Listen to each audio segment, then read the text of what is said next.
What's up, guys? It's your boy Jay. Welcome to Jay's World, so let's talk. You know how we do it, so let's get into it. And welcome to another edition of Jay Topics. All right, guys, so check it out. Pastor Benny Hinn said that he's sorry for stealing all of your money. That's right. Pastor Benny Hinn is sorry.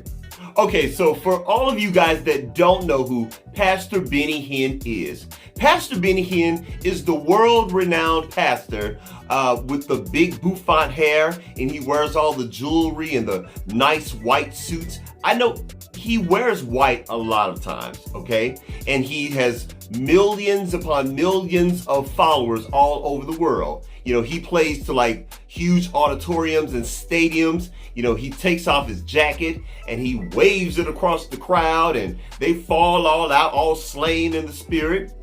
Well, Pastor Benny Hinn is also a prosperity preacher, you know. He promises his followers, if you pay X amount of dollars, the Lord will do this for you, or the Lord will do that for you. Just last week, in about a 50-minute sermon, Pastor Benny Hinn took it upon himself to just come clean with this congregation. He said that he will no longer preach prosperity to his followers. He said that his prosperity preaching is pretty much a sham. You know, he said that he's been charging people money all of these years and it sickens him to his stomach. He's disgusted by it and he will no longer preach prosperity for profit to his followers. And I just want to say to Pastor Benny Hinn,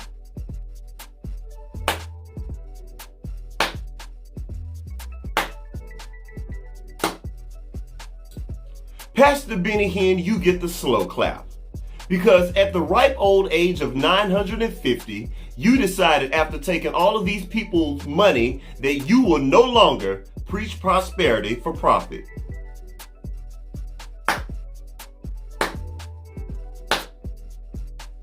There you go. Okay. Y'all, this is just a mess. It really honestly is. Because look, I actually saw a snippet of the sermon. I just wanted to cut straight to the part where he said that he actually admitted that he had been scamming people all of these times. Okay, now, for the sake of argument, he didn't exactly use the word scam. But come on, y'all. Y'all know exactly what that is, okay? You know. Now, don't get me wrong. I do believe that you can pray prayers of prosperity to God, but I don't feel that you should charge people money for it. And I also feel some kind of way that after all of these years, at the ripe old age of 1003, that Pastor Benny Hinn decides to come clean after he's collected all of this money from these people, after he's bought mansions and layered jets, you know, and diamonds and furs and everything else, that it really means anything, you know? So I don't know, what do you guys think? Do you believe Pastor Benny Hinn? Do you believe that he really, really has repented? You know, do you feel that he should pay that money back? I personally feel that he should pay every cent of that money back. You know, just like in The Color Purple. Remember all of those years when Mr. did all of that stuff to Celie, and at the end of the movie, he decided to get those immigration papers for her children and decided to bring her children back to the United States? I just feel sometimes in life, you have to make a wrong right again, okay? So, I don't know. You guys let me know what you think, you know, because I'm sorry. I just feel that he's full of it. I really honestly do. And again, Pastor Benny Hinn, please run those people their money back. All right. So next, I want to talk about Kevin Hart. Well, actually, guys, this is more of an update because I'm sure by now all of you guys have heard about the car accident with Kevin Hart. You know, I mean, have you guys seen the pictures of that car? I mean, it really, really was a scary sight. I mean, the car was completely ruined. So for those of you who possibly have been living under a rock, just let me bring you up to speed. Kevin Hart bought a classic car. I forget the name of the car, but I know it's like a 1970s Barracuda.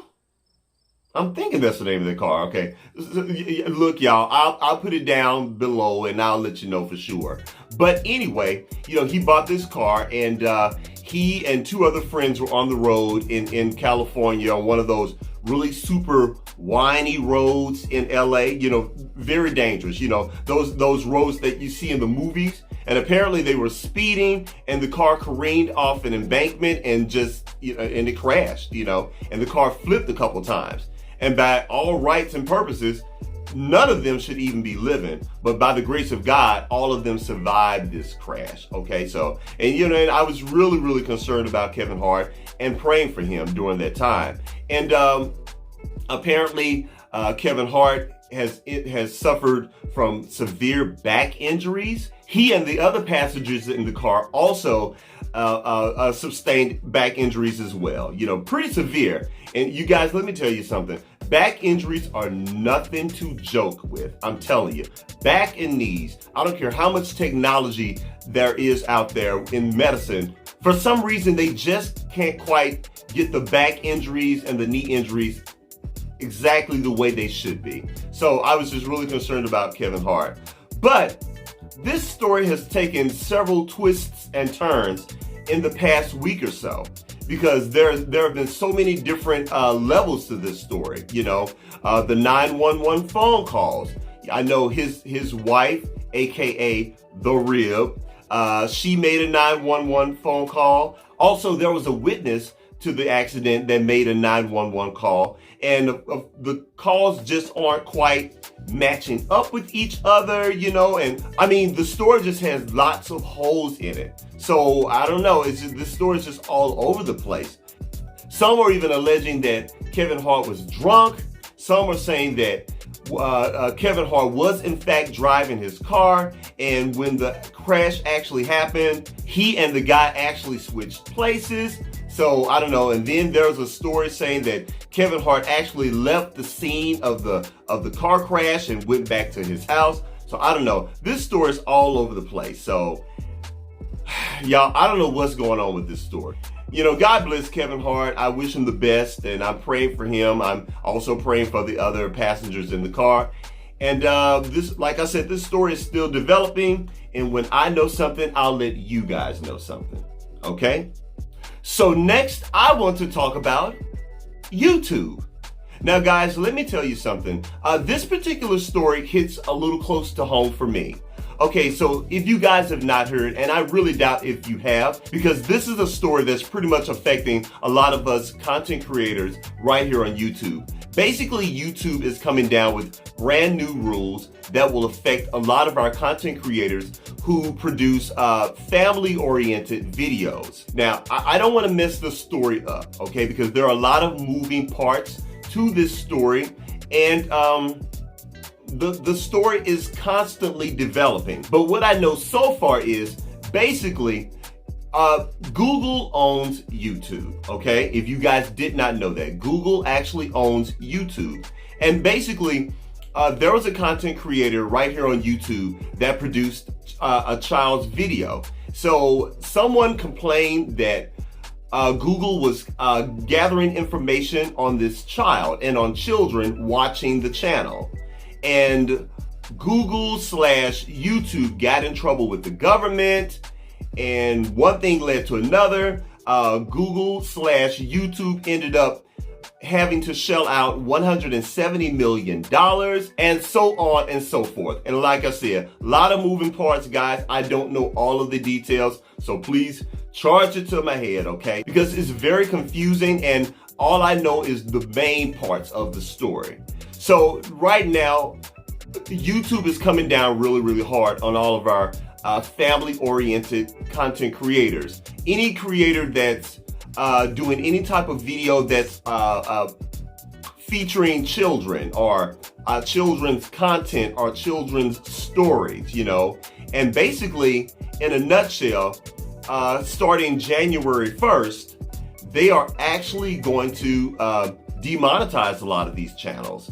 They're going to stop allowing comments to be made under their videos. And you know how at the end of all of my videos, when I ask you guys to click the bell so you guys can get notifications. Well, they're going to cut that out as well for all of our family-oriented / children's video producers. So we really don't know how this thing is going to flesh out. Like I said, all of these content creators have until January 1 to decide to either continue on with their channels or to completely switch up their content. And to be honest, guys, no, I'm not a children's content creator, and that's pretty much not my bag. You guys at this point know what type of videos that I produce, you know. I mean, definitely, you know, I consider my videos pretty much family friendly, you know. For the most part, I really don't curse on my videos. You know, I do fun, lighthearted stuff. I do my J topics and so on and so forth. So I'm not necessarily affected, but I do stand in solidarity with my fellow brothers and sisters, my YouTube family right here. Let me tell you something. What we do as content creators is not easy. It really honestly isn't easy. You know, a lot of people think when you do a YouTube video, you just, you know, turn on the camera and just start, you know. And let me tell you something. It's so much more. It's so much more to the process than that. First of all, you have to pick a subject. Secondly, you have to be in the mood. You have to be in the mood to actually do the video, you know. A lot of us work, so you have to find the time to actually do the video. And then there's lighting, and then there's editing, and there's just so much to this process. Now, I'm not complaining, because one thing about doing YouTube videos, you have to love it. You have to love it, and you have to be committed to it. And I do love what I do. So I just wanted to give you guys a little insight as to what content creators actually have to do to produce videos for you guys. And when I say content creators, I'm talking about real content creators. I'm not talking about beefing videos, because let me tell you something. Anybody can cut on a camera and cuss somebody out.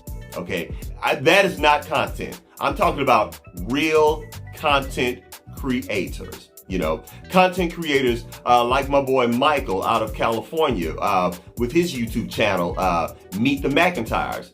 Great channel, family oriented. I think those guys, they will be okay in this. There's also my girl over in the UK, Jackie and Company.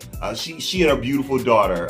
Her daughter has a children's channel called Jim's World. Great channel. You guys check them out as well. As a matter of fact, these two channels, I will definitely put their information below in the information part of this video. So y'all say a prayer for all of those guys, because they really need it, you know. And also say a prayer for me, you know, because like I said, I'm a content creator, because who knows, it's them today, it could be me tomorrow. So y'all just say a prayer for all of us. All right, so guys, that's it. That's all I got. Please don't forget to rate, comment, and do what?